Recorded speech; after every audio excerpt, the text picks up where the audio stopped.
Coast to coast. The Stephen A. Smith Show starts right now.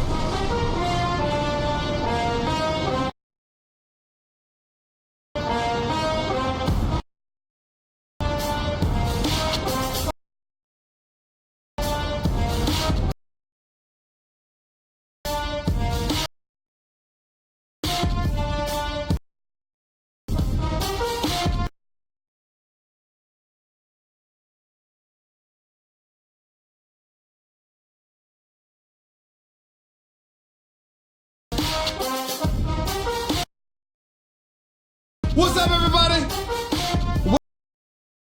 The latest edition of the Stephen A. Smith Show coming at you as I love to do every weekday over the airwaves of ESPN Radio and ESPN News, 250 plus markets across the United States of America, plus ESPN Radio on Sirius XM Channel 80, plus ESPN Radio simulcast over the live national television airwaves of ESPN News. Number to call up as always is 888-SAY-ESPN. That's 888-729-3776. Making Mom feel extra special with 1-800-Flowers is the perfect Mother's Day gift.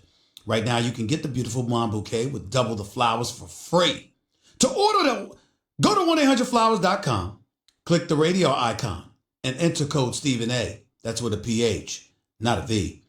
Time for Straight Talk, brought to you by Straight Talk Wireless, best phones, best networks. No contracts, lots of stuff to get into today. Boy, what an exciting day of NBA action to get into. And I'm going to start off the show with a question. And usually I don't do that. Matter of fact, the only time I think there's justification for starting off anything with a question, that's whether you're writing an article with a lead, or whether you're talking with a show or on a talk show. Have you seen Jesus? If that ain't the question, damn it, there's no reason to start a show with a question. That's about it. But I'm going to make an exception today because I got something on my mind. And whether you're New York or you're LA, I'm going to ask you the question. The greatness that you're seeing from Kevin Durant in this postseason. The greatness that you're seeing from Kyrie Irving in these playoffs. The notion, the scuttlebutt, of the potential of them teaming up and joining forces to go to a different franchise, to depart from Golden State if you're Kevin Durant, to depart from Boston if you're Kyrie Irving, to go someplace like to New York, or to go someplace like the Los Angeles Clippers or the Los Angeles Lakers. Really, it's the Los Angeles Clippers if it's the both of them because the Lakers only have cap space for one. Do you think those two together are a compatible pair to propel you to championship glory? Because I got news for you. As individual talents, what we're seeing here is nothing to do anything other than marvel at. And I'm going to get to the greatness of Kevin Durant first because, ladies and gentlemen, I'm here to tell you something right now. Look, LeBron is LeBron. But he's home for the playoffs, watching them with you and I. After 13 consecutive years in the postseason, 3 championships, 4 league MVPs, 8 consecutive trips to the NBA Finals, LeBron is home. Now, we don't disrespect greatness, not to that level, by failing to acknowledge that greatness and understanding that if he were in these playoffs, it's not like he would be averaging 10 points a game and being a scrub. He's LeBron James. And we have to appreciate that, respect it, and understand that he deserves that level of praise. But I don't think it's an insult. I don't think it's beyond the realm of comprehension. I don't think it's something that can summarily be ignored any longer. I think it is time to start asking the question, is Kevin Durant the best player in the world? In the world. Fouled out after 23 points in game 1. I'm sorry, got ejected after 23 points in game 1 against the Los Angeles Clippers. Fouled out after a 21-point effort in game 2. Ever since that time, this brother, Kevin Durant, is averaging 40. 5 straight 30-plus point plus games. 45, 50, 38 in the first half, another 35, 38. I mean, this brother is just on another level. And when you take into account, he's 6'11", 7'6" wingspan. He's got a three-point shot. He's got a mid-range game. He can shoot off the dribble. He can shoot a set shot. He can shoot going to his right. He can shoot going to his left. He can shoot through elevation. He can fall away. He can hit free throws. He can play with his back to the basket. Is there anything that this man can't do with a basketball? I mean, this is almost at the point where the only thing you can say about Kevin Durant is he probably can't bench press 250 to 300 pounds. That's about it. There's nothing else you can say about him. There's nothing else you can say about him. All you can do is look at him and go like this. He's just unstoppable. He's just that great. He's that great. And that is the reason why I've had the Golden State Warriors winning this series. I don't give a damn what Houston does. Because he's that great. There's no answer for him. You're his height or taller, he'll go around you. You're shorter, he'll shoot over you. You're bigger, you're probably slower. You're smaller, you're too damn short. What are you going to do, foul him? He shoots damn near 90% from the free throw line. What are you going to do? There's no answer for this man. None. None. And on top of it all, we didn't even bring up his defensive prowess. I mean, I'm sitting there first take this morning and I'm just sitting there telling Max, my man Max Kellerman and Ryan Clark and Molly and all these, and I'm just going like this. You know what? Steph Curry explodes. We know that, I brought up the movie The Gladiator with Russell Crowe. One of, if not the greatest movie I ever saw. And I'm watching him, and I'm going like this. You know something? He's sitting up in there, and Steph Curry, like that man told Russell Crowe, win the crowd. And you'll win your freedom.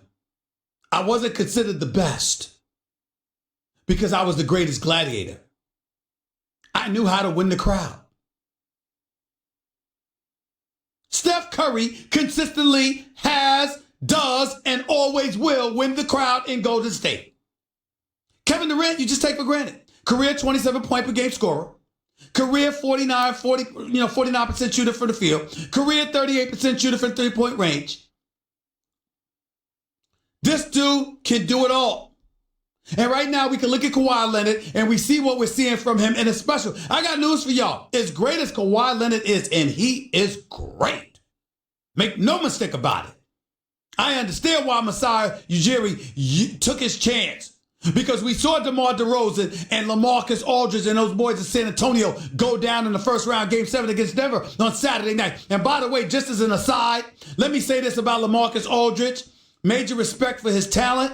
Class guy. Came out in post-game, fessed up, acknowledged he made a mistake. All true. But it's still inexcusable. LaMarcus Aldridge has been in the league entirely too long to not know to foul immediately. You're down 4 points.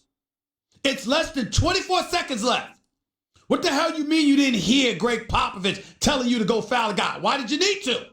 What you doing standing out there taking sightseeing lessons for? Yeah, so there's less than 24 seconds left in the game.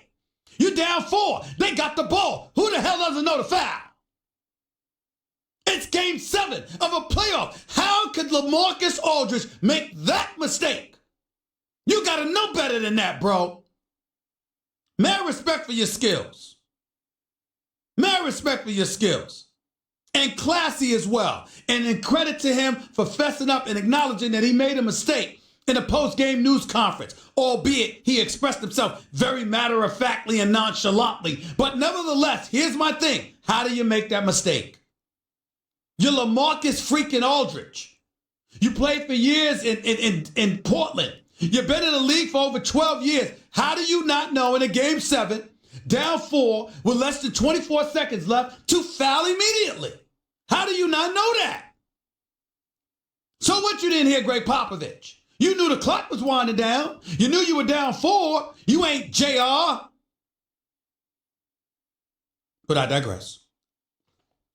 I only say that point to say this. As I sit here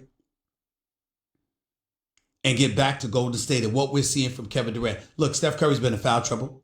We know that when Steph Curry explodes, it affects the Golden State Warriors like nothing else. We recognize that. We understand that Steph Curry is the star, but we have never confused Steph Curry's starter with the Golden State Warriors as him being the best player on the squad since Kevin Durant has gotten there. Kevin Durant is on another level. And then we get to this issue involving the fouls because James Harden obviously launched the three and didn't get called for it in his favor near the end of the game. And after the game, James Harden had some words for the official. I don't know if we have that sound when he's talking about how the game is being officiated, but if we have that, let me know.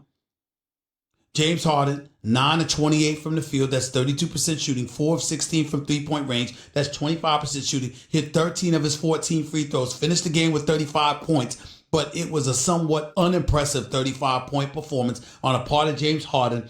And obviously he didn't get a call at the end of the game, so that affected him as well. Listen to what James Harden had to say in the aftermath of the 104-100 Game 1 loss to the Golden State Warriors. What can I do about it?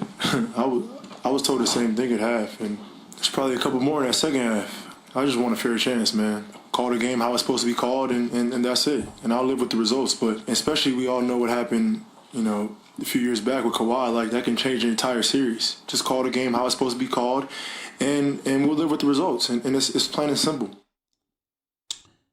In that last part, when James Harden brought up Kawhi Leonard, I want to state for the record, I agree with him. First of all, a couple of things. James Harden is my league MVP. He's my league MVP. He should win it for a second year in a row. He was phenomenal this year. Averaging 36, doing the things that he's done on the basketball court. James Harden has been absolutely phenomenal, nothing short of it. And he deserves the league MVP honors. With that being said, here's the important point that I want every single person on earth to consider. When James Harden brought up Kawhi Leonard and how he was low-bridged by Zaza Pachulia a couple of years back, when Zaza was in San Antonio and they were going up against the Golden State Warriors, and it was game 1 against the Golden State Warriors, and San Antonio was up 23. Zaza low-bridged Kawhi Leonard. Kawhi Leonard came down, messed up his ankle really bad, so much so that Greg Popovich went ballistic. Absolutely, positively ballistic over it. Okay? But San Antonio never had the chance, and they ended up getting swept in that series. That's how big of a loss Kawhi Leonard was. You're James Harden. At least 4 times in the first 3 quarters, the officials missed James Harden being low-bridged. I'm not accusing anybody of Golden State of doing something malicious like Greg Popovich essentially had accused Zaza Pachulia of doing that time a couple of years back. That's not what I saw from the Golden State Warriors. They were defending aggressively. They were contesting shots. All of those things were true. But nevertheless, having said all of that, it is undeniable that James Harden, people were not necessarily giving him a place to land. That wasn't the case with the last play of the game. I thought he had place to land. Draymond Green made a very accurate point. Trying to draw a foul on the 3-point shot, James Harden leaped 3 feet in front of where he took off for the jump shot, plus kicked his legs out. Draymond Green absolutely positively gave him a place to land. James Harden didn't take it because he was trying to draw the foul, and the referees accurately, in my estimation, didn't fall for that okie doke. But there were times in the first half, I counted 3 times in the first half, they missed. When people defending James Harden did do that. They did deny him a place to land. And those were fouls that should have been called in his favor. And so if you're James Harden, one of the prolific scorer in the game of basketball today, and that stuff has been happening for you throughout the game, you're going to be a bit hesitant. And it's going to affect your shot if you're worried about where you come down the land. And I don't think that could be ignored. I think James Harden makes a very valid point. Not about the last play, but about the overall officiating of this particular game. I do think it's important that he pointed that out. Now, what you don't want to do if you're the Houston Rockets is make too much of it, because the Golden State Warriors have a history of doing a lot of complaining to the officiating, and that includes Coach Steve Kerr, as Brian Windhorst pointing out in his column on ESPN.com about a week ago, which was an exceptional column. Kevin Durant's got about 17 technicals on the year. Draymond ain't far behind. We know Steve Kerr gets his share. We've even seen the babyface assassin, one of the nicest human beings you'll ever meet, in Steph Curry, pointing in the face of an official after drilling a big-time shot against Minnesota near the end of the regular season, pointing in the face of an official because they felt that they got screwed over by the official on previous calls. The level of behavior, the cantankerousness, and other things that you want to point to about the Golden State Warriors have been very well documented. If you're the Houston Rockets, don't say much. Let Golden State be the bad guys. That might actually help you with these human beings wearing zebra shirts known as the officials. Because complaining and chirping to the degree that officials already feel Golden State does it, doesn't seem like something that would bode well for you. And I think that's incredibly important to point out when we're looking at the Houston Rockets and how they move forward from here. In terms of whether we should be encouraged or not, I'm very encouraged by what I saw from the Houston Rockets. I've got them losing this series. I've got them losing this series. I've got them losing this series to the Golden State Warriors in 7 games. I really do. But I will tell you this. I love the fact that it's going 7 games. I believe in the Houston Rockets. These brothers can play. I got mad respect for them. I just think that Golden State is the creme de la creme. And I think because of their ability to shoot the basketball, the way that they shoot it, I think that's a very, very, very big deal. And I am just of the mindset that when I look at the Golden State Warriors, I don't think anybody can beat them. I got to see it to believe it.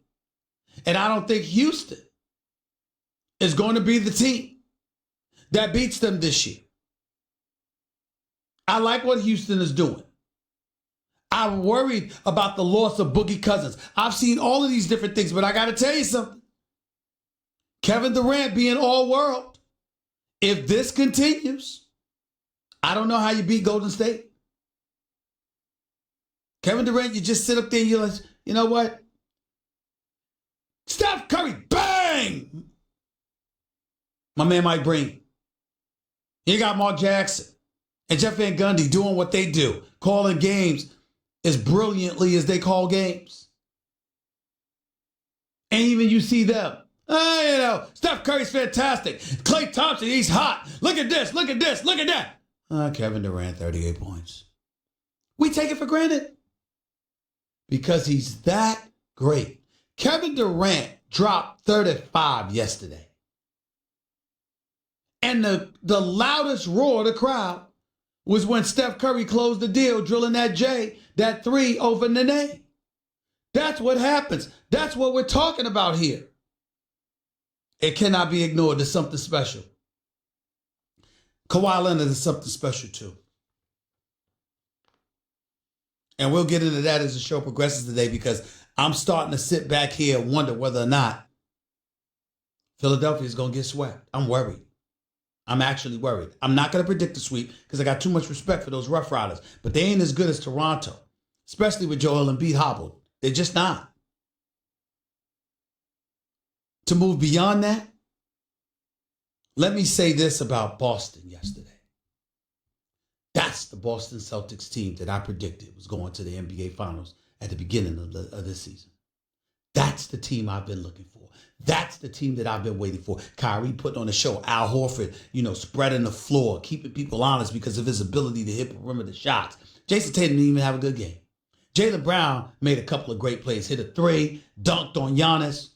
Horford, big-time block against Giannis. I expect Giannis to come out like a monster in Game 2.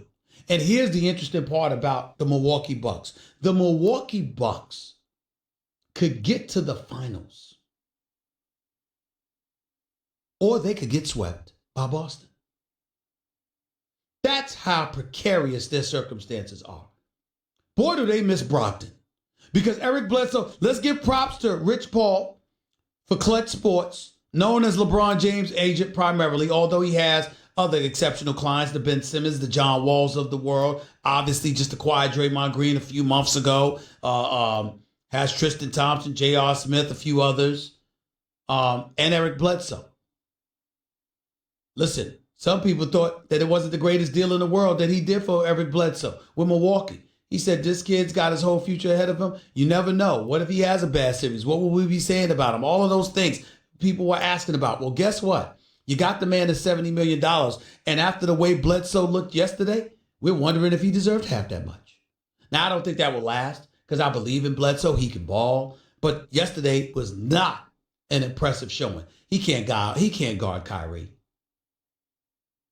And he's not the guy that you can rely upon to hit those kind of perimeter shots that you need. So it's one of those situations where you want to look at Bledsoe and you just found yourself wishing that you had Brogdon. Because Brogdon is a special kind of player and may be their best decision maker. Plus, he can hit perimeter shots.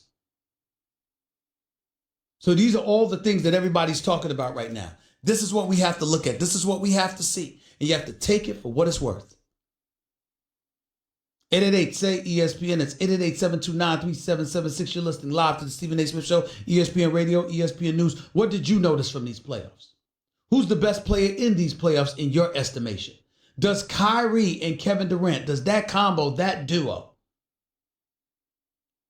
manufacture itself to something that's worthy of title contention in your mind? Is that the ideal tandem to be with? Or should both of them stay where the hell they are? Because you got a couple of scenarios. Should Kyrie and Kevin Durant join one another in New York or with the LA Clippers? Should Kyrie go to the Lakers to join LeBron and Kevin Durant go to the Clippers and get Kawhi to come with him? Or should both of them stay put in Golden State and Boston, respectively?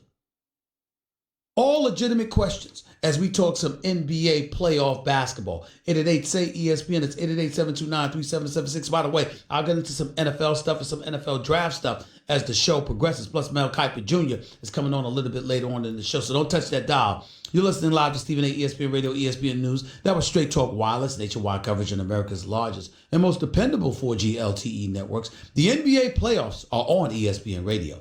Tune in tonight for Game 2 as Kawhi and the Raptors host the Philadelphia 76ers. Presented by Indeed. Coverage begins at 7:30 p.m. Eastern on most ESPN radio stations. Also, when you're hiring, you don't want to waste time sorting through dozens of irrelevant resumes, do you? You want an efficient way to get to a short list of qualified candidates. That's why you need Indeed.com. Post a job in minutes, set up screening questions based on your job requirements, then zero in on qualified candidates using an intuitive online dashboard. Discover why 3 million businesses use Indeed for hiring.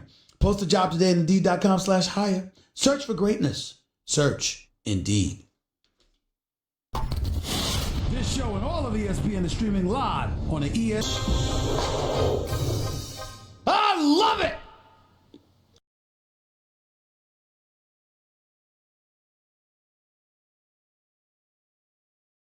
It's beautiful!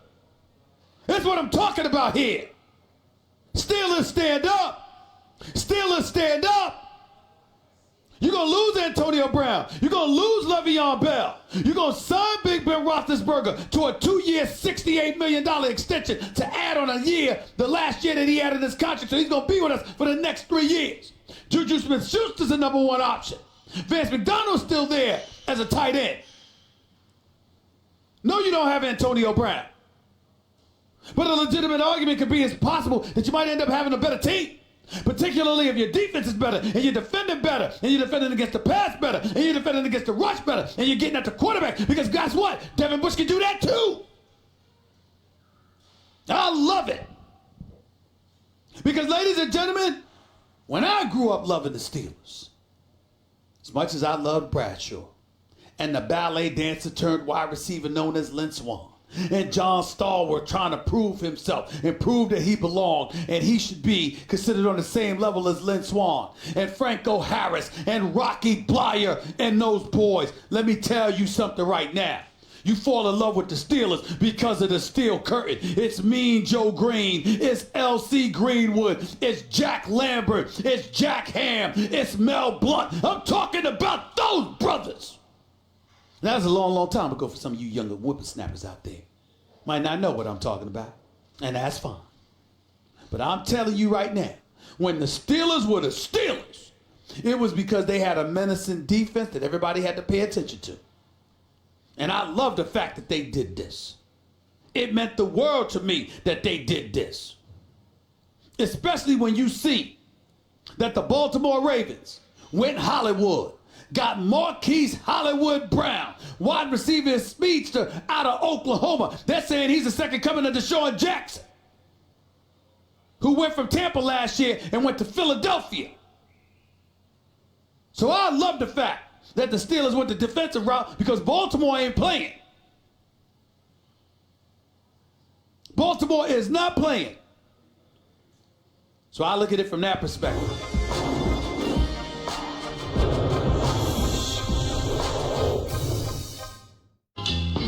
The Stephen A. Smith Show on ESPN Radio is presented by Progressive Insurance. Guests on the Stephen A. Smith Show appear via the Shell Pennzoil Performance Line, and you can always get in touch with the show through the 1-800-Flowers Twitter feed.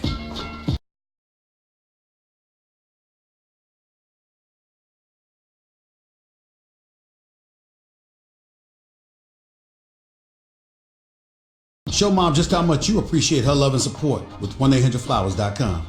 Right now, you can get 36 sorbet roses for just $36. To order, go to 1-800-Flowers.com, click the radio icon, and enter code Stephen A. That's with a PH, not a V. Plus, get triple action protection for optimal engine performance with Shell V-Power Nitro. Plus, premium gasoline. Welcome back to the Stephen A. Smith Show. 31 minutes past hour number one back here on the Stephen A. Smith Show, ESPN Radio, ESPN News. Got one of my boys, Champ. I just want to say to everybody, because, Champ thinks that he knows more basketball than God. He thinks he was Naismith before Naismith ever came on this earth. And he never hesitates to text me because he's my boy. He can do that. He never hesitates to text me to remind me of things like him talking about Kevin Durant, the best player in the world. Because, you talk about somebody that needs roses petaled in his direction, that needs pom-poms aimed in his direction, that needs a pat on the back and confirmation of his basketball greatness. 90% of the time, the other 10% is behind, can't be found. That would be my boy Champ. But I got love for him, so I'm going to give him the floor. Champ is on the line right now as we speak, right here with Stephen A., ESPN Radio and ESPN News. Go ahead, bro. You crazy. Something's really wrong with you. But anyway, No, but you did. No. But you did. You've always, you and I felt the same way pretty much, but you've always raved about Kevin Durant and his greatness. And it's being put on display as we speak. So go ahead. No, he's really something special. I remember back in 2008, I was in Vegas and watched him practice. He should have been on that USA basketball team. Yep. He was in the win, and he wasn't even old enough to go in the club. And I just walked up to him. I said, "Young man, you're gonna be one of the greatest players ever. They go remember you like Michael Jordan. Mm-hmm. This kid is unbelievable." And what's so crazy about it is, I tell folks all the time, jokingly, I say LeBron should be thankful that he was born 4 years earlier, because had he hadn't, I don't think LeBron would ever win a championship. He is, without question, the greatest basketball player ever.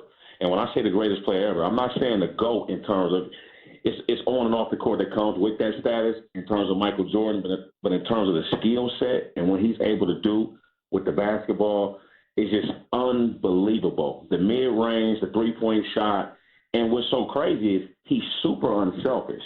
Mm-hmm. When you look at Russell Westbrook, how he played a game, and the reason why he went to Golden State, it makes mathematical sense now when you look at it. He's that unselfish. He's averaging over 40 points a game in the last 5 games. Right. And it's really easy. Listen, like I said this morning on First Take, this dude right here, man, Kevin Durant just be sitting there chilling out, right? And we're talking about everybody else, and then we turn around and it's like, you know something? Kevin Durant he's got 38. Kevin Durant's got 45. It's not even a big deal when you think about what the man brings to the table. It really isn't. And another thing, too, Mike D'Antoni is the modern-day Rick Adelman. And I'm telling y'all, this might Rick sound crazy. no. See, that's where your basketball knowledge compromises my show. Everybody don't know who Rick Adelman is. Let me educate everybody on Rick Adelman. Rick Adelman was the coach that used to coach the Golden State Warriors. He also coached the Portland Trailblazers when they went to the 92 finals with Clyde Drexler, Terry Porter, Kevin Ducksworth, and all of those boys against Michael Jordan and those dudes when Jordan dropped 35 in the first half, hit 7 3-pointers, and Chicago ended up winning the series in 6 games. That is Rick Adelman, the former coach for the Portland Trailblazers, amongst other teams. Coached Sacramento, too, in 2001 when they lost to the Lakers in 7 games when Mike Bibby and Chris Webber and Vlade Divac and those boys were playing for him. That's the Rick Adelman you're talking about. Go ahead. Absolutely. I texted one of Harden boys, and I told him, I said, listen, this got potential sweep. I call me crazy. You are crazy. They ain't sweeping Houston. No, they ain't sweeping Houston. Listen to me. Houston Rockets remind me of the Sacramento Kings. They had that gruesome 7-game series, but I think the Lakers had swept them one year where Kobe Bryant just went crazy. He had 48 and 16 in the closeout game. Mm-hmm. And I'm telling you this, that game last night, the Warriors they didn't really play good. They didn't. Neither one of them did.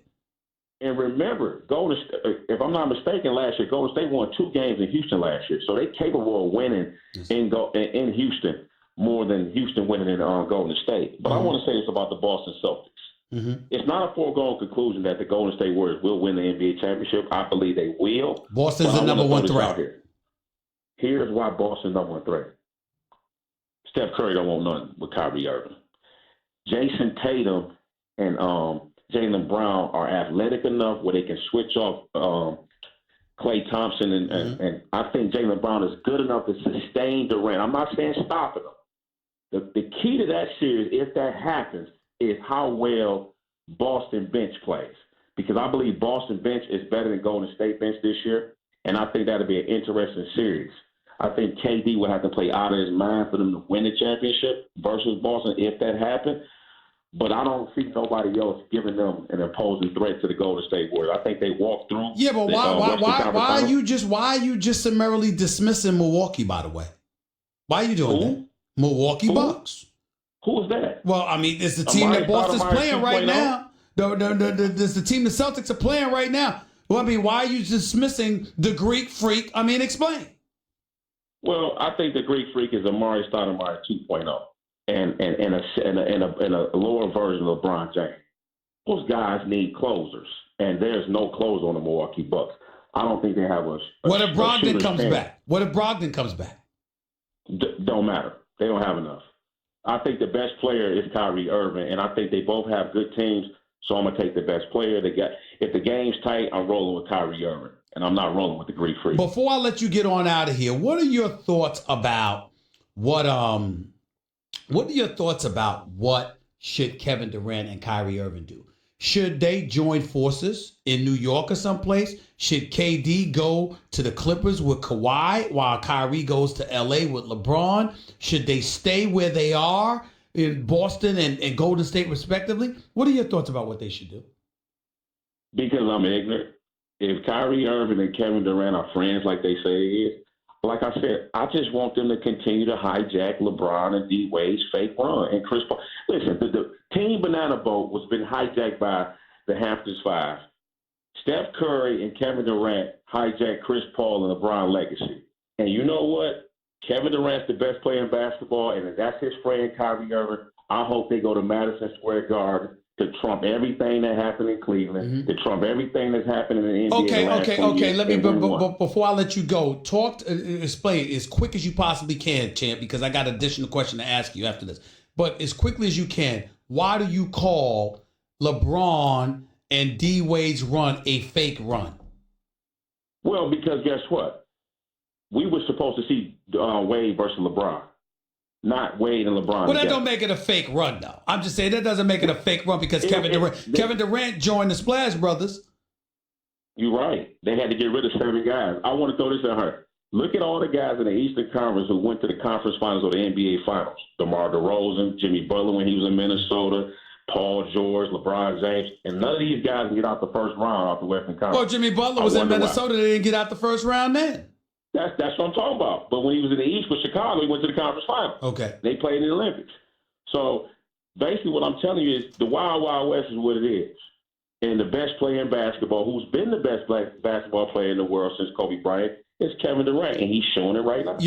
My last question to you is, what's your issue with the Greek Freak? No. I love his effort. I think he's a tremendous talent in terms of playing hard. And I like his style, and I like his heart too, because he don't want to join forces with nobody. He ain't scared. He want to go up against everybody. Well, I'm gonna throw this out here. My man, he coached Melo Ball down in California. Trainer Jermaine Jackson played with Kevin Durant. Maybe we need to go see him because Melo Ball gonna be the number one pick next year in the NBA draft. Okay. His skills, he got to work on his skills. He gets some skills and work on his game. I think Greek Freak could be special, but right now, I just think he Amari Stoudemire. Okay. That's all. Appreciate you, bro. Thanks a lot. Later. Talk to you later. 888-SAY-ESPN. It's 888-729-3776. You're listening live, Stephen A. ESPN Radio, ESPN News. If you missed my opening segment, go check it out on demand in the Stephen A. Smith podcast, brought to you by Capital One. Capital One is reimagining banking, offering accounts with no fees or minimums that can be opened in 5 minutes. Capital One. Hey, what's in your wallet? Capital One, N.A. Member, FDIC. Back with your calls and more in a minute. Don't touch that dial. It's Stephen A. ESPN Radio, ESPN News. Your radio, your computer, your phone. I think that they're so protective of Eli Manning, they'd rather draft a quarterback that you could get away with making the wait for years before he was inserted in there, as opposed to somebody like Dwayne Haskins, whose talents and level of productivity, along with his college resume, would quite frankly demand that he be inserted in there much sooner, which would compromise or jeopardize the future of Eli Manning. That's what I got from it. And am I wrong or off base in saying that? No, you're not. I think there's a little bit of that baked in there. A lot of the conversation in that Giants locker room a season ago was about whether or not Eli Manning was a capable quarterback. I mean, guys were wondering whether he was the best option week in, week out. Was he the quarterback that gives you the best chance to win? And that's saying a lot considering that Kyle Lauletta and Alex Tanney were the backup quarterback last year. So I think that there's a little bit of that with Dave Gettleman and Pat Shurmur, because if you look at Dwayne Haskins or if you look at Drew Lock, those quarterbacks' physical attributes would have pushed Eli Manning a lot sooner rather than later, as opposed to what you have in Daniel Jones, who from a cerebral standpoint might be there, but it will take a little bit of time for him to adjust to the NFL game just because he's not the most talented quarterback from an arm talent perspective. Chris Canty right here with Stephen A., ESPN Radio, ESPN News. I'm trying to figure out why do this other than Eli Manning. They talked about how Coach Cutcliffe, who, works out Eli and Peyton Manning, and obviously this was his quarterback at Duke, so the kid clearly has a relationship with Eli Manning, and that seemed to be as prevalent as anything else. But the fact that the Giants passed up on Sam Darnold last year to draft Saquon Barkley, clearly I don't think anybody would say this kid was better than Sam Darnold. So if you were going to do this, why wouldn't you just grab Sam Darnold last year? In the end, what kind of situation does this put Gettleman in and Coach Shurmur? Well, there's going to be a lot of pressure on both of those guys. We'll find out whether or not they were right, because you're talking about Sam Darnold, who is the quarterback for your crosstown rival, and then, of course, Dwayne Haskins, the quarterback that you passed on this year, being a quarterback for your division rival with the Washington Redskins.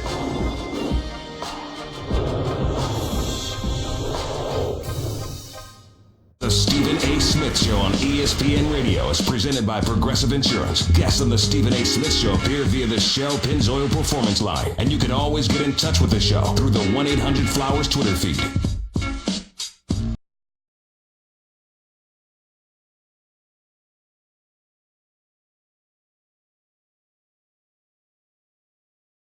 Radio ESPN News. We're coming to you live from above the Heineken River Deck at Pier 17. That's South Street Seaport. Plus, ESPN Radio is presented by Progressive Insurance. Progressive's Home Quote Explorer gives you multiple quote options so you can pick what's right for you. See for yourself at Progressive.com. Back to the phones we go right here on the Stephen A. Smith Show, ESPN Radio. Let's go to Chris. You're live with Stephen A. Talk to me, Chris. Hey, Stephen A. Good talking to you. Good talk to you and good seeing you at the Clippers Warriors game, my brother. Good meeting you, my man. All the best to you. You as well. Go ahead. You as well. Hopefully we can sit down one day. Yes, we will. Real quick, we will. a couple quick things. I'll just go ahead and touch on, I guess, in the second hour. But number one, I do believe KD and Kyrie will play with one another. No, that's not what I asked. I didn't ask, will they? What I said to you, do you like them as a pair leading a championship team? Yes, sir. Because I do believe that Kyrie will enjoy playing with Durant better than he did playing with LeBron. That's just my honest opinion. Okay. Number two, I think Milwaukee's in a world of trouble, Stephen A. I think they got exposed. When I realized that Coach Brad Stevens is putting bigs on Giannis, that's not a good sign. Mm-hmm.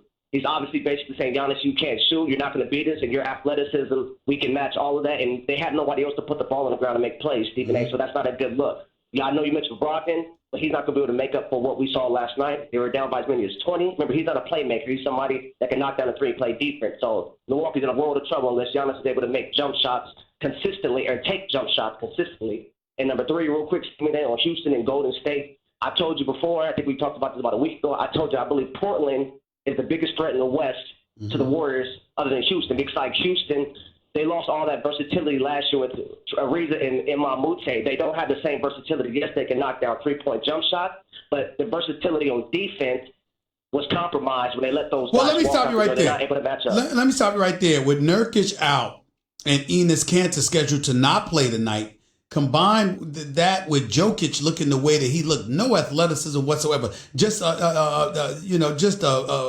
mean, this dude just looks like a big, just pork eating brother right there. Just meat potatoes, man. And just leaning on you and all. I don't know if they've got any kind of answer for him. I know Damian Lillard and CJ got to play out of their mind. I think they will be able to produce, but they're going to have their work cut out for them against this Denver squad right now. I hope I'm wrong because I'm looking for my man Dame, but I'm picking Denver to win that series in 7 games. And as it pertains to Milwaukee, listen, they're on the verge. They could be in a world of trouble if they don't win game 2. But Brogdon, it is anticipated that he could be back for game 3. He's been participating in 5-on-5 drills. Keep in mind that he's arguably their best decision maker. He's a 15-point per game scorer who's played in 64 games this year. He shoots 50% from the field, 42% from three-point range, and 93%, 92.8 to be exact, from the free throw line. He is a significant upgrade in terms of being a perimeter shooter from Eric Bledsoe. Let's not forget that. Absolutely not, Stephen A. But you're going to tell me that's enough to compensate with the Kyrie, the Browns, the Tatum, who did not play here would be my response to that.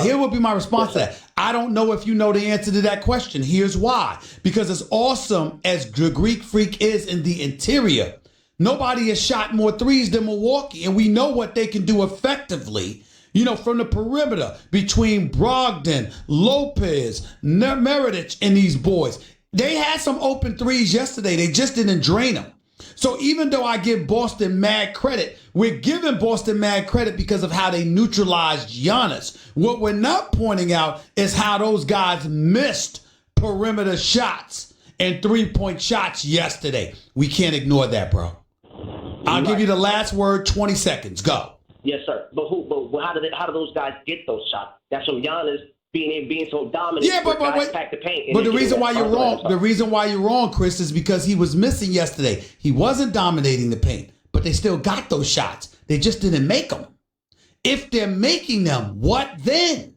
And that's what we can't ignore. I got to go, but I appreciate the call. Thank you so much. 888-SAY-ESPN. That's 888-729-3776. You're listening live to Stephen A. ESPN Radio, ESPN2. Hour number 2 with more NBA playoff basketball talk in just a minute. And Clippers. I'm thinking about the Clippers. I'm thinking about Doc Rivers. What a job he did this year. What an outstanding job. Smith Show starts right now.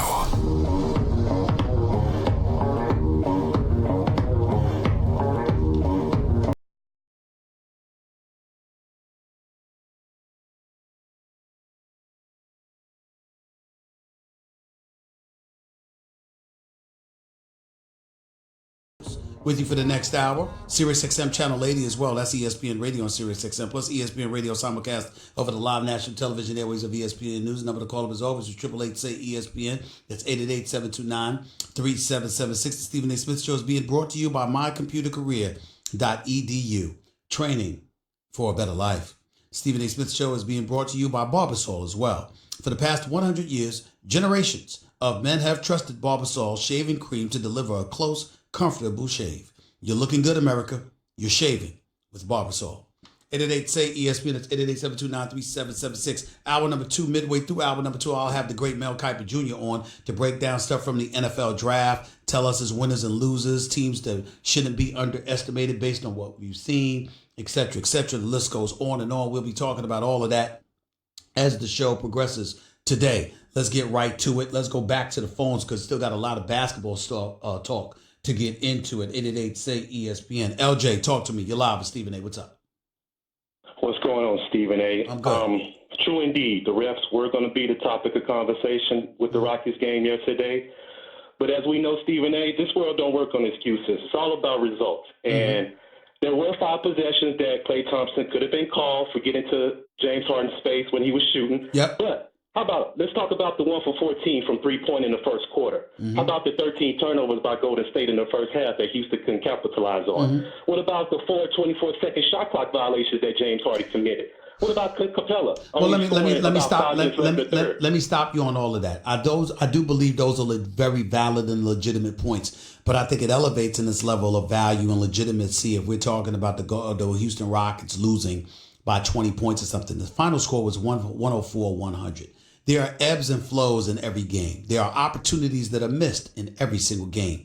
That's the way things go. This was a tight watch. What about the fact that Clint Capella didn't do anything? They were a -7 with him, a -17 with him on the floor. What about the fact that Chris Paul scored 17 points, but they were a -7 with him on the floor? What about the fact that PJ Tucker went scoreless? What about the fact that Eric Gordon shot 4 of 13 from 3-point range as well? So when you look at it from that perspective, there are an abundance of things that Houston could have done better, things that they didn't take advantage of, but also Steph Curry didn't have the greatest game in the world, primarily saddled with foul trouble. Klay Thompson, he easily could have been called for additional fouls, etc.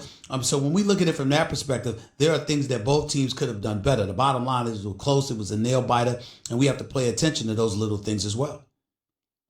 Hey, I understand all that, but let me run this by you. Sure. James Harden, he depends a lot on that 3-point shot, making the shot clock wind down to make, my opinion, he makes more bad shots than he does good shots.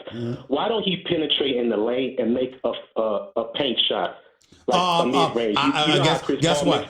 Yeah, but I guess what? I can't blame James Harden for that nearly as much as I blame Mike D'Antoni for that. He wants those dudes launching threes, man. They launched 47 threes. They launched 25 more 3-pointers than Golden State yesterday. Yeah, they did. D'Antoni wants that. Yeah, but he has to throw a wrinkle in the offense. It's playoff time, man. I mean, these coaches are going to buckle down on those, and he's going to have to throw a wrinkle in it. And I think James Harden can make those mid-range to keep that defense honest. That way they can back up off the three, and he would have more room and capabilities to be more James Harden, this year, do you realize James Harden attempted 1,028 3-point shots? Yes, 1,000. I looked it up. Of his 1,909 shots, James Harden took more threes than twos. He took 1,028 shots. Okay, so what are we talking about here? Okay, 881 2-point shots. That's what you know. He wouldn't do that unless D'Antoni wanted him to. So let's keep that in mind. Well, that's what I'm saying. This is what gets held against Mike D'Antoni. Yeah, and that's the kind of stuff that you have to pay attention to. And I kind of agree with your boy Champ. If they're not effective in game 2, this could possibly be a sweep, even though I don't want it. Listen, with that crowd in Houston, I'll be at both games 3 and 4. I'll be at the Toyota Center, and I'm telling you something right now. That crowd in Houston is the real deal. And the Houston Rockets at the Toyota Center is something to behold. Golden State won a couple of games last year in the conference finals, but Houston also won at Golden State. And I don't see Houston getting swept by anybody. I just think they're too prolific, too potent offensively. Let me tell you something. I will say this. They lose game 2. They could lose in 5. I'll say that because I could see Golden State potentially stealing 1 at home. I mean, I'm sorry, 1 in Houston. But there's no way in hell I see the Houston Rockets losing 4 straight. I don't see that. Okay, well, we'll have to wait to see, but I will see you in Houston as well because I will be at games 3 All right, man. as well. Well, man, please, man, as much as you call this show, holla at me, bro. Absolutely holla at me. I'm looking forward to meeting you, man. Take it easy. Awesome. All right. LJ in Houston Rockets fan, calling me up here right here on the Stephen A. Smith Show, ESPN Radio, ESPN News. Isaiah, you're live with Stephen A. What's up, man? Hey, Stephen A., this is your proud brother, Isaiah Q. Oh, how you doing, Q? I'm good. Go talk to me. The question I have, when James Harden is dribbling at the right hand, and he does a chicken wing push-off with his left hand, why they never called that? Why nobody ever well, here's why. The reason why they kind of let it slide, if you remember in the Utah series, they literally were defending him from behind. They literally came like Ricky Rubio was coming behind James Harden. And other times they're literally leaning on his left. So you're supposed to be allowed a certain area, just like you got a certain area to come down. You have a certain area where you're allowed to shoot as well. So as long as he doesn't push off with the shoulder and he just puts off with the elbow, he'll get away with that more often than not. Yeah, that's the thing. You know, it's very obvious. Well, again, as a shooter, you're allowed to extend your arm and go up in a shooting motion without being impeded from doing that. Now, you have to have a place to land, just like you have to have an area to launch your shot, potentially. You know, so in other words, again, if you're nudging somebody with your elbow, that's entirely different than pushing them off with your shoulder. That's more flagrant, and he'd get called for that quicker than he'd get called for the elbow. Okay. All right, my brother, you right on it then. Thank you. Thank you. Take it easy. Brian, you're live with Stephen A. Talk to me. How's it going, Stephen A? I'm good. Take my call. Go ahead, man. I just want to make a comment on the KD and LeBron comparison. Okay. Don't you think it's a lot easier to get busy like KD's been doing? You got 3 other All-Stars to worry about. Yes, but that's not the issue. When it comes to KD, here's the issue. He's averaged 27 a game throughout his career, no matter where he's played. So if you're somebody that was doing something different on the offensive floor, now that you have teammates like Steph and Clay, that would be different. When in fact, what we've seen from KD is what we've always seen from him offensively. Right, exactly, and that's my point. When he went to OKC, when he was on OKC with Westbrook, he was doing the same thing he's doing now. How come people weren't saying he's the best player then? Why are they saying it now? Well, they're saying it now because you're looking at him win championships, A. He's the best player on the best team, B. And now, before, you had questions as to whether or not it was him or whether or not it was Russell Westbrook, having Russell Westbrook as a teammate, as to what derailed him and his prosperity. Those were questions that didn't get answered. And that was the problem. If Kevin Durant went Golden State and they still weren't winning, he would have a problem. If Kevin Durant had gone to San Antonio and wasn't winning, he'd have a problem. But the fact that he's won since he's departed from OKC, and you've seen that Russell hasn't been out of the first round, you know what? There are questions. Now, whether or not that's fair remains to be seen. Because to me, you know how people bring up Kevin Durant or people bring up Russell Westbrook? You want me to tell you the name I'd like everybody to bring up? Respectfully? What's that? How about Sam Presti? How many GMs do you know? And we all know that Sam Presti is a hell of a GM. But how many GMs do you know had Harden, Westbrook, Durant, Ibaka, and a starting point guard and Reggie Jackson in Detroit on the team at the same time? Right. I have one more question. All right. And then not only that, you have Paul George. So whether it's Sam Presti or Russell Westbrook, people are going to ask those questions. Got it. One more question, Stephen. No doubt about it. I think LeBron's the best right now, but KD is for sure on his heels. But my question to you is, if you were the GM and you had the choice to pick between two, are you taking KD or are you taking LeBron? It depends on what I need. If I have scorers around me, I'm taking LeBron. If I need a scorer, I'm going KD. Got it. Because KD, listen, LeBron shot 66% of the free throw line this year. What KD shoot? Probably like 85%. Yeah, like 88. See, here's my point when we talk about KD and we're not appreciating the greatness of Kevin Durant or what have you. You understand that the only thing that LeBron has over him, first of all, KD is more of a scorer's mentality. LeBron will make the extra pass. We get that. But outside of that, it's really the fact that he's not 260 pounds like LeBron. At 6'11" with a 7'6" wingspan, he's got a handle. He can shoot from three. He's got the mid-range game. He's got the fall away. He can play with his back to the basket. He makes nearly 90% of his free throws. I mean, my God, what does this man have to do? When you look at what he does offensively, we're talking about one of the greatest perimeter players we have ever seen with our own two eyes. And Kevin Durant shot 88.5% for the free throw line this year. And he's a career 88.3% shooter from the free throw line. LeBron was at 73.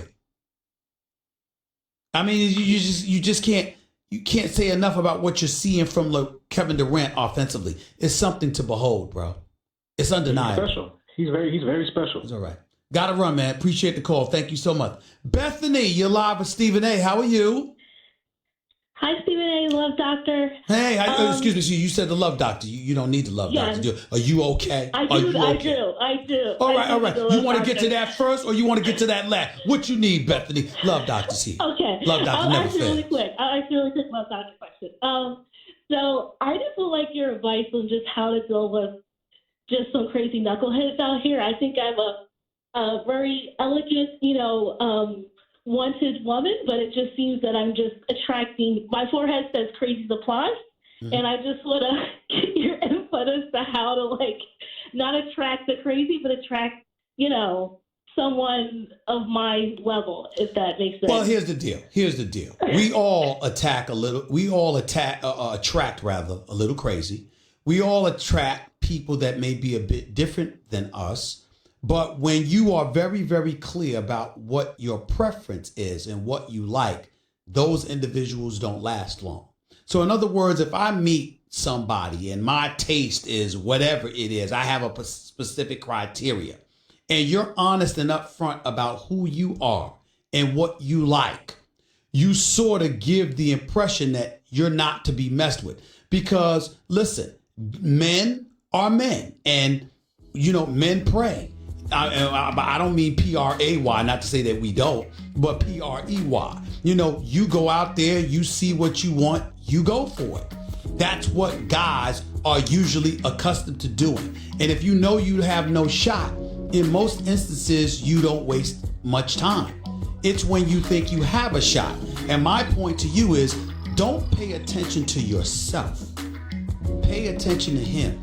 You look in the mirror every day. You know exactly who you are. You know what you want. You know what you like. You know what you are and are not willing to tolerate.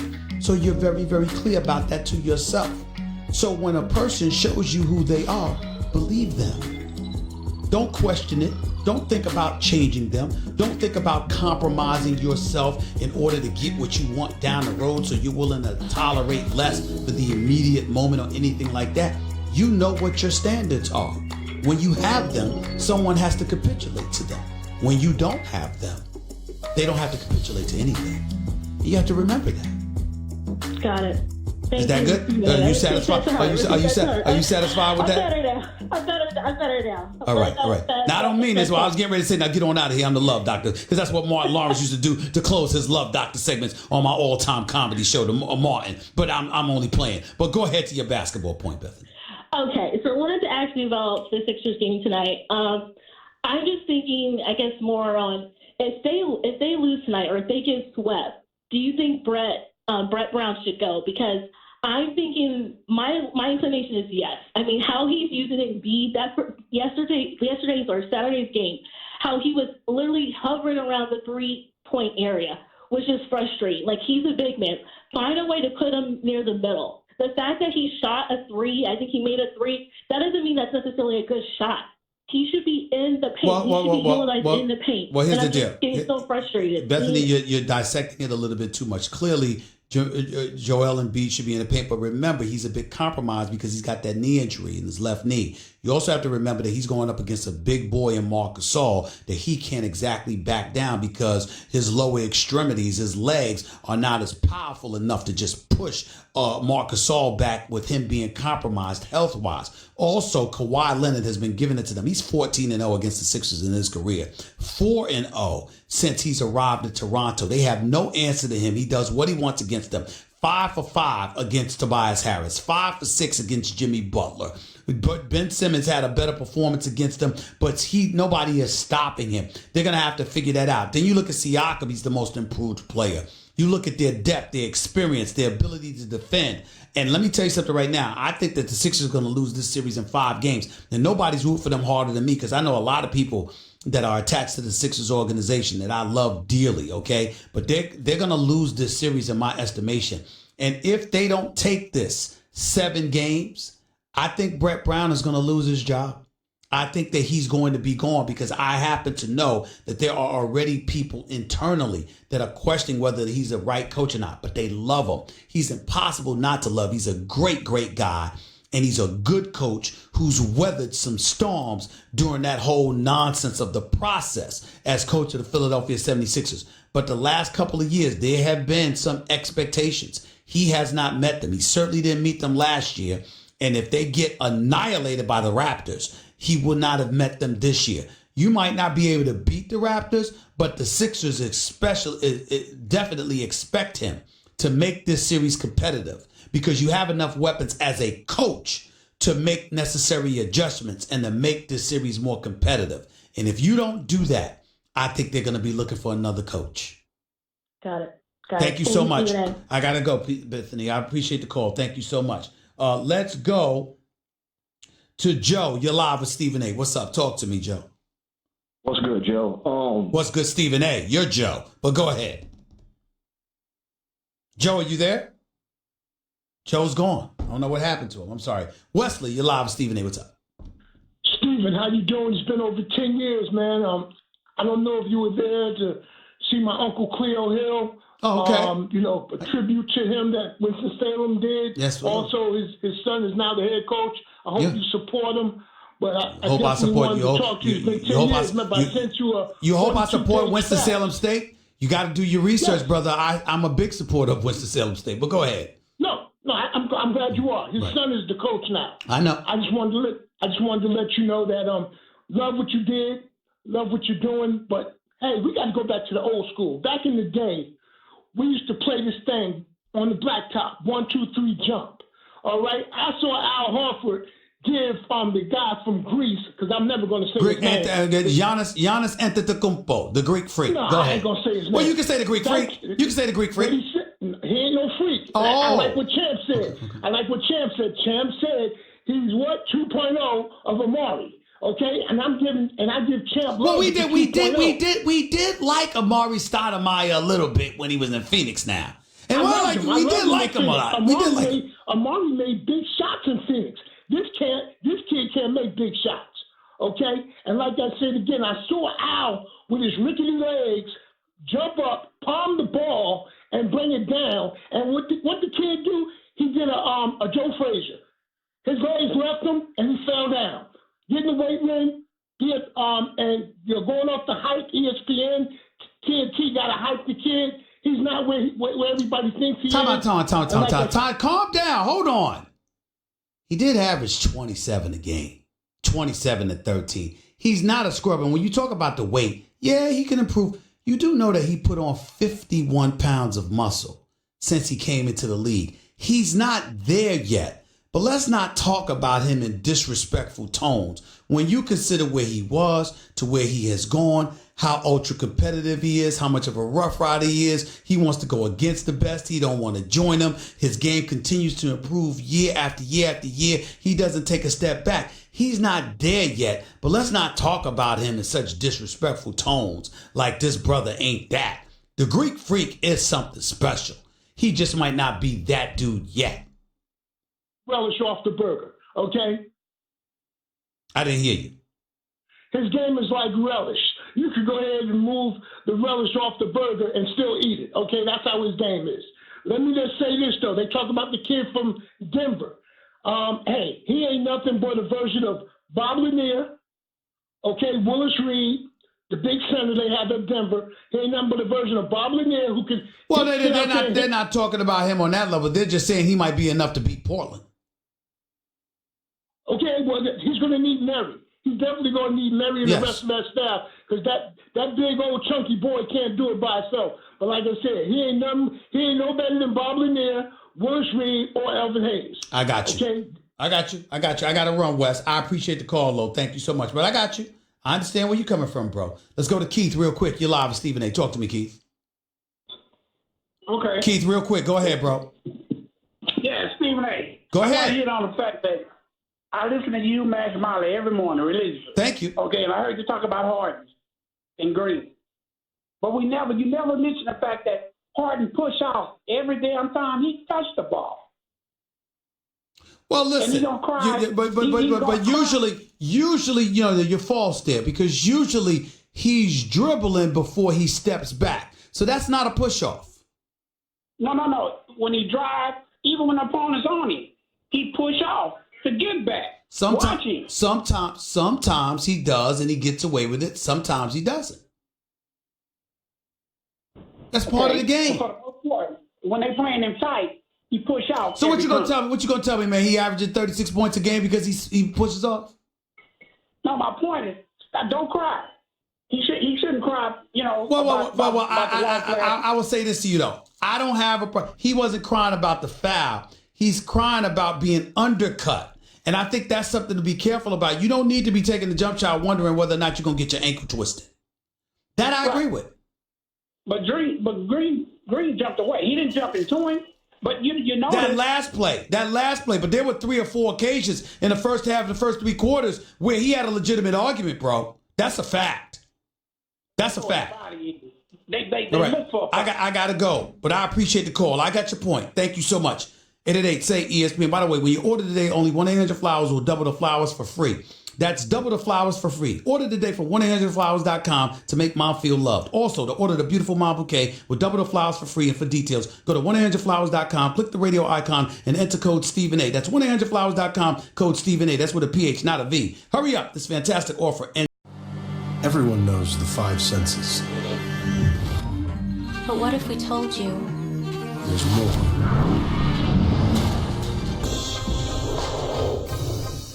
I love it. It's beautiful. That's what I'm talking about here. Steelers stand up. Steelers stand up. You're going to lose Antonio Brown. You're going to lose Le'Veon Bell. You're going to sign Big Ben Roethlisberger to a 2-year, $68 million extension to add on a year, the last year that he had in his contract. So he's going to be with us for the next 3 years. Juju Smith-Schuster's the number 1 option. Vance McDonald's still there as a tight end. No, you don't have Antonio Brown. But a legitimate argument could be it's possible that you might end up having a better team. Particularly if your defense is better and you're defending better and you're defending against the pass better and you're defending against the rush better and you're getting at the quarterback because guess what? Devin Bush can do that too. I love it. Because ladies and gentlemen, when I grew up loving the Steelers, as much as I loved Bradshaw and the ballet dancer turned wide receiver known as Lynn Swann, and John Stallworth trying to prove himself and prove that he belonged and he should be considered on the same level as Lynn Swann and Franco Harris and Rocky Blyer and those boys. Let me tell you something right now. You fall in love with the Steelers because of the steel curtain. It's Mean Joe Green. It's L.C. Greenwood. It's Jack Lambert. It's Jack Ham. It's Mel Blount. I'm talking about those brothers. That was a long, long time ago for some of you younger whippersnappers out there. Might not know what I'm talking about, and that's fine. But I'm telling you right now, when the Steelers were the Steelers, it was because they had a menacing defense that everybody had to pay attention to. And I love the fact that they did this. It meant the world to me that they did this. Especially when you see that the Baltimore Ravens went Hollywood, got Marquise Hollywood Brown, wide receiver and speedster out of Oklahoma. They're saying he's the second coming of Deshaun Jackson, who went from Tampa last year and went to Philadelphia. So I love the fact that the Steelers went the defensive route because Baltimore ain't playing. Baltimore is not playing. So I look at it from that perspective.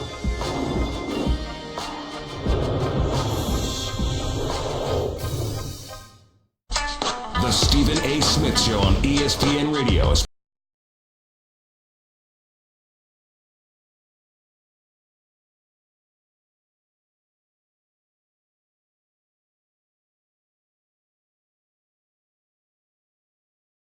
#800Flowers Twitter feed.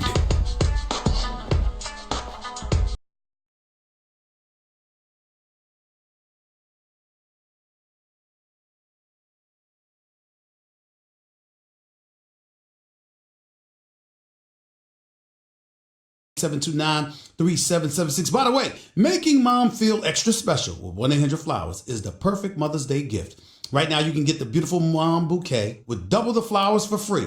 To order, go to 1-800-Flowers.com, click the radio icon, and enter code Stephen A. That's with a PH, not a V. Plus, ESPN Radio is presented by Progressive's Home Insurance. Get your quote at Progressive.com today. On the line with us right now, always one of my favorite people to talk to, the foremost authority on the NFL draft, college football, some of these athletes transitioning from the college level to the pro level, how good they're going to be. What are they worth? Who better to ask than the great one himself? The institution when it comes to stuff like this, the one and only Mel Kiper Jr. is on the line with us right now. What's up, man? How are you? Stephen A., always a pleasure, pal. Listen, man, let's get right to it. The biggest story of the draft that everybody missed is what in the eyes of Mel Kiper Jr.? How good the Oakland Raiders can be this year. I think we talked about the Oakland Raiders being a team that, would have a good draft. And I just think they're ready to roll. I think John Gruden's got a team right here now that has an opportunity. I wouldn't say necessarily be a Super Bowl contender in the next 2 or 3 years, but at least they can step up, I think, this year and do some damage in the AFC. I think this draft, the 20 players they signed, in free agency, 10 players they drafted. They're in a position to really, I think, improve that football team. People are going to overlook them because of Kansas City and the Chargers in a very tough division. But I think John Gruden's well on his way, Stephen A. People were kicking him when he was down last year, and I think he's going to extract a little revenge, I think, this season. You know what? Some people look at the New England Patriots. I mean, you look at the fact that, they drafted a quarterback with the 133rd overall pick, Jarrett Stidham, if I pronounced his name correctly. Obviously, Tom Brady's going to be 42 years old. He's 42 years old. He's not getting any younger. We look at New England. I like what the Jacksonville Jaguars did, though, in drafting that edge rusher, Josh Allen, because I think their defense was formidable a couple of years ago when they went to the AFC Championship game. Now you've got a guy like him that's going to help return them to their glory. What are your thoughts about him with the Jacksonville Jaguars? He should be adding to what they already have and getting them back defensively with his pass rush ability to where they want to be. And offensively, they know Nick Foles has to be a big upgrade over Blake Bortles, and they know that they have to fix Leonard Fournette. Armstead comes in to challenge him. So, again, you're looking at a team that I think the key guy would be maybe Josh Oliver, tight end. They're going to need some production out of him. But certainly Josh Allen, I don't think there was any way they would have thought going in, Stephen A., he was going to be there when they picked 7. And that domino effect from the Raiders taking Farrell earlier than anticipated instead of Josh Allen allowed that to happen, because I'm sure everybody thought Oakland at that point, they're taking Allen, especially when Quentin Williams is gone. Now, they tried to trade out. Evidently, they tried. Oakland did get out of 4, didn't have a taker. And that's what basically that pick allowed Josh Allen to get down to the Jaguars. Mel Kiper Jr. right here with Stephen A., ESPN Radio, ESPN News. Arguably the biggest story in everybody's mind come on NFL draft that Thursday night anyway. First round was when the New York Giants decided to pass on Dwayne Haskins with the number 6th overall pick, and instead they drafted Daniel Jones out of Duke. A guy like Todd McShay had him ranked like the 59th best player in the entire NFL draft. Certainly wasn't one of the top 2 quarterbacks he would have selected. You, on the other hand, has been one of the rare voices coming to the defense of Daniel Jones. Tell New Yorkers and New York Giant fans everywhere why you feel that way. Well, because he's got talent. And to act like he's just some reject that they took for the 6th pick is ridiculous. And that's kind of what you're hearing is all this noise about how it was a horrible pick and this guy's not that good. He's got a chance. I mean, he's 6'5". He's got his arm is good enough right now. It will get better. He's an athlete. He's competitive. He's smart. He played with a team. People say, well, look at that record against top 25 teams. It's more the quarterback that you need to be better than that against top 25 teams. You need some receivers who will consistently catch the ball, which they didn't have. Mm-hmm. The offensive line was just overmatched against good teams, Stephen A. He is a kid that David Cutcliffe raved about. And I think that connection with Peyton and Eli Manning certainly helped with Dave Gettleman and the Giants, looking for the heir apparent to Eli. Is he going to be, an all-world quarterback who's going to be one of the best? I don't know. Nobody thought Tom Brady would be that. Nobody thought Drew Brees would be that. Nobody thought Aaron Rodgers was going to be that, Stephen A. So this notion that I think it's always better when people don't like you.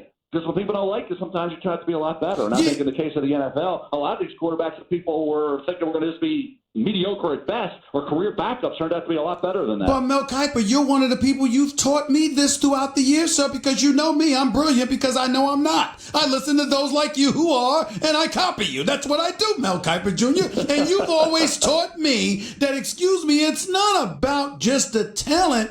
It's what you're comparing it to based on the position that you're in. So if you have the number 6 overall pick, it's not like we're talking about Daniel Jones against some scrub or whatever. You're comparing him to a guy that was available to you in Dwayne Haskins. So give us the justification from the perspective, looking at the talents along with the level of production that Dwayne Haskins exhibited as the starting quarterback for Ohio State last season in the Big Ten. What's the justification to pass on a Dwayne Haskins for somebody like a Daniel Jones?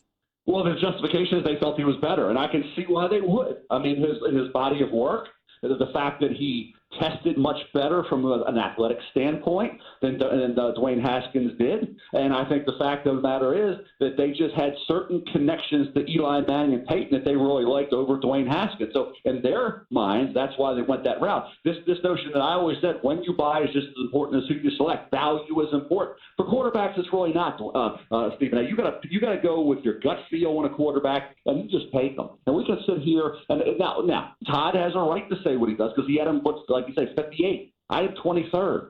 So I got a first-round grade on Daniel Jones. You have a first-round grade on a quarterback, you like that quarterback. Todd thought he might be a career – he said it could be career backup to solid starter. That's the range Todd thought, okay, decent starter. So they're thinking he's going to be better than a decent starter. My point is that that's what they feel. And I felt he was worthy of being a first-round pick. If you wait till 17 and you lose him, that is a bad business decision for Dave Gettleman. You cannot have that happen. And you know how he had to agonize over this. He even said, Josh Allen, that's the kind of guys he normally drafts over the quarterback. He said, you can't force a pick. He said you got to get the value. Obviously, Daniel Jones was probably the second or third player on their board, you would think, or right in that grouping. So they felt like they could pass on Josh Allen for that reason, Stephen A. I can't argue with it. And for people to say it was a horrible pick, would they have been saying that if he went at 17? I don't know, maybe not. But if he goes at 17, what's the difference? The bottom line is if he's at 17 or 6, Giant fans are going to expect him to be a really good starting quarterback. The 6th pick doesn't matter. The 17th pick, it's a first-round pick. That's got to be the heir apparent to Eli. That's got to be a really good quarterback. The 6th and 17th spot are inconsequential here. Mel Kiper Jr. right here with Stephen A. ESPN Radio, ESPN News. Moving on, looking at the number 9 overall pick, that was Ed Oliver out of Houston, got picked up by the Buffalo Bills. Everybody's been talking about what a stud he is at the defensive tackle spot. But the New York Jets drafted one themselves and Quentin Williams out of Alabama. Would you have taken Williams ahead of Ed Oliver? Yes, he's a better football player in my mind, more complete. He's 303 pounds. He'll maintain that weight. He's a super hard worker. He's a complete player. Ed Oliver right now is a one-dimensional player. And we don't know about that one dimension because he didn't get the sacks in college against inferior competition. He tested well athletically. We know what a talent he is. But can he maintain 280, 285? He went to 287 at the combine. Some of that was manufactured. Then he was 281 at his pro day. He played at 272. And teams were concerned about him getting manhandled against the run.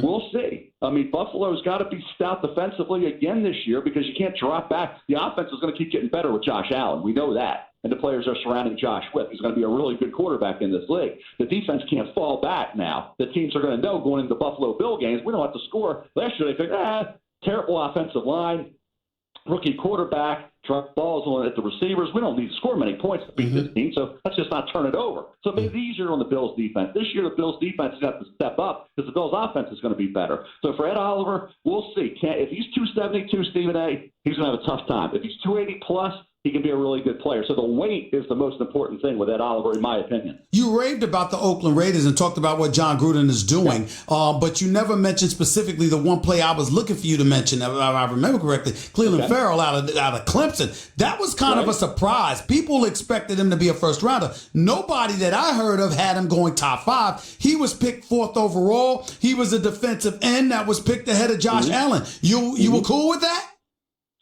I wasn't cool with it, Stephen A., from the standpoint of that was one I would have traded out of there. Now, John would scream at me and say, you can't trade if you don't get a call. Well, Mel, you know why I'm laughing, right? You know why I'm laughing, right? I got Mel Kiper to bring up the word cool in one of his responses. I love it. I love it. I'm just copying the master. I'm copying the master who says, you know why you can say cool because you're cool. And I'm not, so I got to copy you because I ain't cool. But I will tell you this. You are, my friend, and I will say this about Farrell. Farrell is a good football player. Can he be great as a pass rusher with 40 time? It's probably around that 5 flat range. I doubt that, but he'll play the run. He's got length. John Gruden loves length in football players on the defensive side of the ball. Farrell has length. He's a great kid. He's a hard worker. He'll be solid. But the rest of their draft, Jacobs is a heck of a running back. We know what Abram can do. He's a hitter. He's a striker. He's a really good blitzer. He times out his blitz perfectly. He'll be a really good player. I think Max Crosby was a really good 4th-round pick. I like what the Raiders did. And I said it yesterday. I said it today. I think the Raiders can win that division. I think they can be a team that really steps up, Stephen A., and does a heck of a job. So I'm big on John Gruden and Mike Mayock and the Raiders. I think they're going to be one of the most improved teams in the NFL this year. I'm going to hold you accountable for that, Mel Kiper Jr., and I don't get to hold you accountable for much because you're the expert, but I'm going to hold you on that one. Listen, man, before I let you get on out of here, we all know I'm a Steelers fan, and I love the fact that they moved up 10 spots to grab Devin Bush out of Michigan at number 10 overall with that trade, that swap with the Denver Broncos. What did you think about the Steelers electing this kid? I love the pick as long as he stays healthy, and works through and gets through the long NFL season. I love the pick of Deontay Johnson out of Toledo. I think he's a guy that could be a star in this league. I love Justin Lane, the cornerback. He kind of brings back memories, I'm sure, for Steeler fans. Maybe Mel Blount, the great job that he did. He's got that great length at corner. I think they did a really good job. I think the Steelers fans should be happy with their draft. But the Colts had the best draft, and that's my pick to represent the AFC in the Super Bowl. Wow. The Indianapolis Colts. Based on last year's draft, this year's draft, you think about what their general manager has done. He's done a heck of a job, and I think that's the bottom line on the Indianapolis Colts. Chris Ballard has done a great job, and they are, I think, poised to, with Andrew Luck now 2 years removed from the injury, I think the Colts go into the Super Bowl representing the AFC. Wow. Mel Kiper Jr., appreciate your time. Honored to call you a friend and a buddy and obviously a contemporary. You do a great, great job. I really appreciate the great work you did for us throughout this NFL draft. Thanks so much, buddy. Coolest interview I've ever done today. All right, buddy. Thanks a lot, man. The one and only. The one and only Mel Kiper Jr. right here with Stephen A. ESPN Radio, ESPN News. 888-SAY-ESPN. That's always the number to call. I think that they're so protective of Eli Manning, they'd rather draft a quarterback that you could get away with making the weight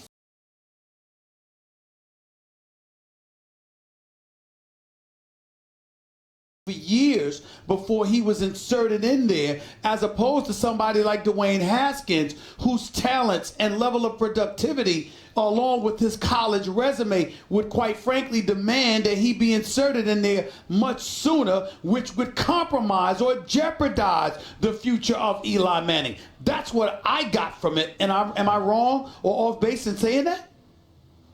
No, you're not. I think there's a little bit of that baked in there. A lot of the conversation in that Giants locker room a season ago was about whether or not Eli Manning was a capable quarterback. I mean, guys were wondering whether he was the best option week in, week out. Was he the quarterback that gives you the best chance to win? And that's saying a lot considering that Kyle Lauletta and Alex Tanney were the backup quarterback last year.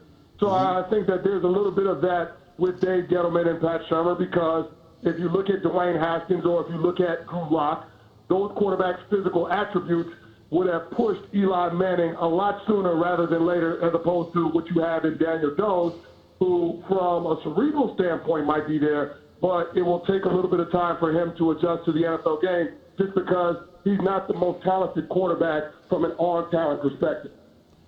Chris Canty right here with Stephen A, ESPN Radio, ESPN News. I'm trying to figure out why do this other than Eli Manning. They talked about how Coach Cutcliffe, who works out Eli and Peyton Manning, and obviously this was his quarterback at Duke, so the kid clearly has a relationship with Eli Manning, and that seemed to be as prevalent as anything else. But the fact that the Giants passed up on Sam Darnold last year to draft Saquon Barkley, clearly I don't think anybody would say this kid was better than Sam Darnold. So if you were going to do this, why wouldn't you just grab Sam Darnold last year?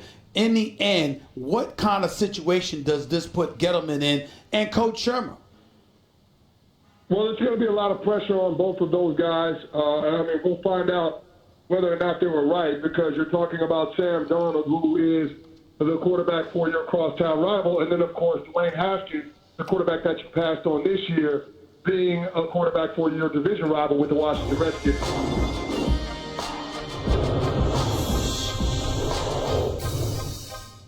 The Stephen A. Smith Show on ESPN Radio is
going to be real interesting to see what happens. But I'm more interested in Philadelphia versus Toronto tonight. I really am. I ain't going to front. I really, really am more interested in seeing what happens with them tonight. Because to me, Philadelphia, I'm not predicting they'll get swept, but it's possible they could. I'm going to be real interested in seeing whether or not Toronto dominates their matchup tonight.